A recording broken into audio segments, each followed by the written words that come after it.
redstone tutorial, and in today's video we're going to be looking at a little thing that I got challenged to do whilst on redstone. As you can see, there's a line of carpets here. This can just be like the border of a room or something, I don't really know. And then this can be like a hidden way to activate that. But then as you can see, we get a lot of signs like that, and yeah, also just like a little staircase down, and then you can like reactivate it down here somehow or something, and then it just closes on top of you like that. And as of today, this is going to be my 111th video upload, that is. So it's like sort of a milestone for me, and I've got something big planned for my 100 subscriber special, and yeah, so I hope you guys will enjoy this little tutorial. So first off, we're just gonna close that and then like see how it works. I'll do it again. It's basically just the same movements. That goes like that, and then that. Yeah. So so yeah. So I'll just get on with the tutorial. So first off, you want to have the carpet pistons. So just have them like that. I'm just going to do 2 of them because that's all that's necessary in the actual build.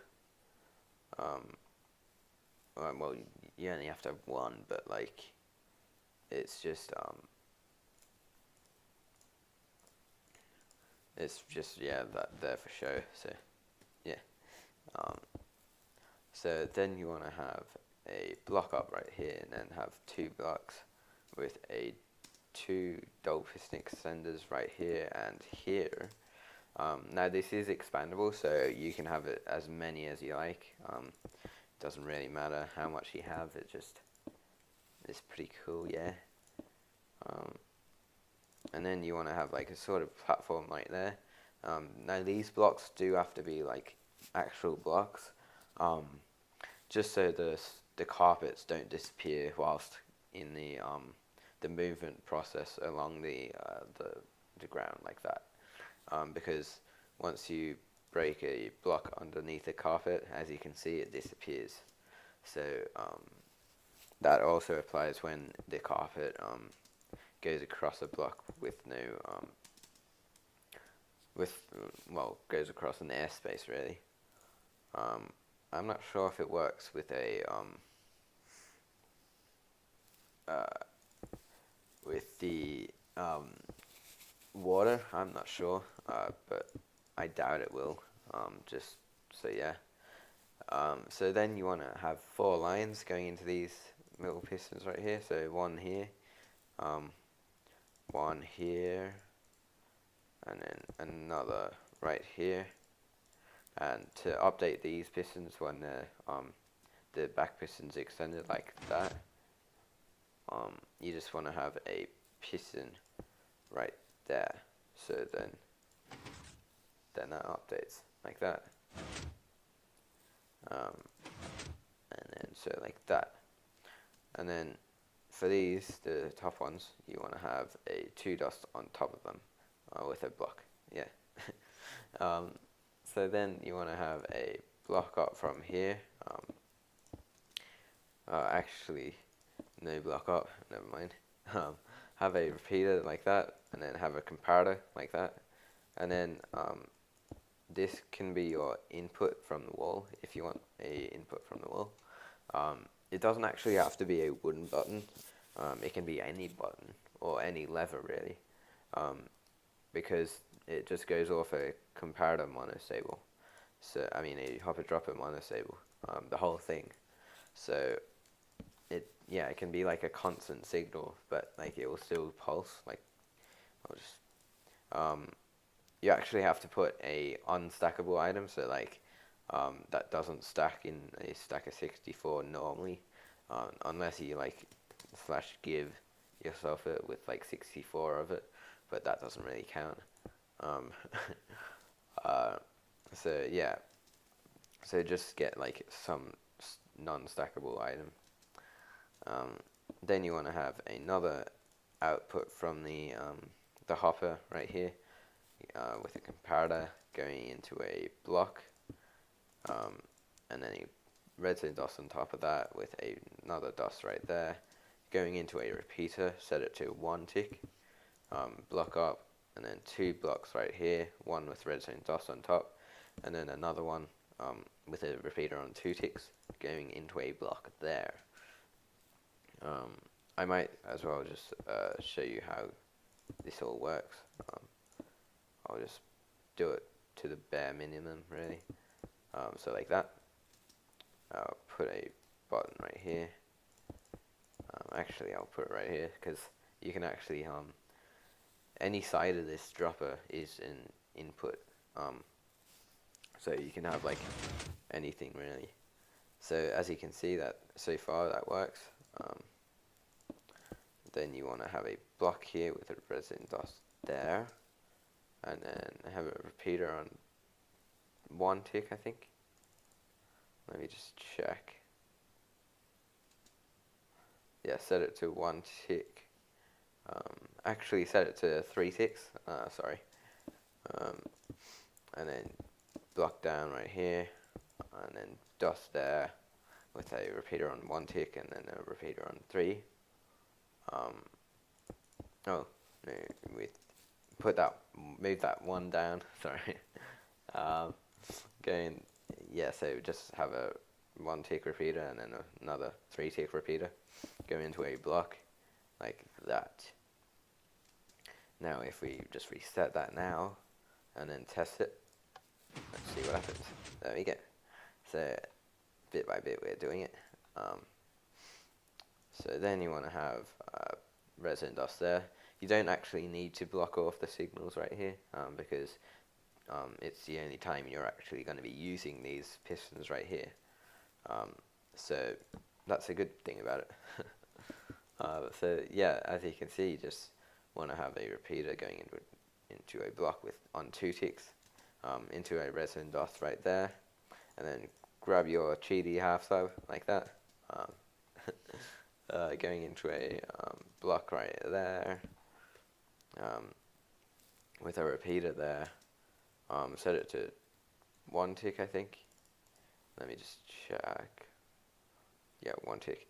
So yeah, as you can see, I'm a bit rusty on this design, but it's okay. So yeah, you want to have a monostable right here with a dust there, and then a repeater on 2 ticks right there, and then that will give you a 1 tick pulse there to those pistons right there. So now I'm just going to reset it. So I'm just going to move that and then move that like that. So what I did there was just move the carpets down one like that. And then if we test that, as you can see, it's a bit derpy, and it won't actually retract it if we do it again, which we want to have. So as you can see, it's just like it's not gonna do it. So to fix that, you want to have a repeater right here on 1 tick going into a block with a redstone dust on top of that right there, and then just have 2 repeaters on 4 ticks each. Yeah, and then let's just check that. I'm just gonna reset it by just having like that, because this is one way of resetting it. So let's just check that. So that looked like it did a 1 tick pulse. We can test it by moving this and like that, and then resetting it right here. So if we just test that now, there we go. It's a 1 tick pulse. So now what you want to do is you want to grab your a output from here, actually, and then have repeaters on 4 ticks, a line of 4 tick repeaters actually. So just have it going all the way along here, and then another one right here. So 4 repeaters in total, all set to 4 ticks, and then have a 2 blocks right here. Whoops. Then have 2 dots right there, and then if we test that right now, there we go. So as you can see, it completely retracted the carpets. Let me just test that again so you can actually see it working. So all we need to do is just, let me just show you. So all you need to do is do that, and then have a 1 tick pulse going into this line, so like that. So I'm just going to reset it right now. There we go. And then for now, you want to actually have a redstone dust right there, I think. Yeah, redstone dust right there. Going into actually you want to keep these from connecting, so like that. And then you want to have a half slab right here with a repeater on 2 ticks on it, and then another one on 4 ticks going into this line right here, and then have a block there with a repeater on 4 ticks like that, and then a block here, repeater on 2 ticks, and then a block, a monostable right here with a redstone dust there, and then finally a repeater right here. And now if we test that, we should see it working like that. So test again, and then there we go. Let's just do it again. And so yeah, as you can see, it's quite big. I challenge you guys to make it a bit smaller. I'm sure it's possible, but I just haven't been able to do so. So yeah, thanks for watching. Rate, comment and subscribe, and peace.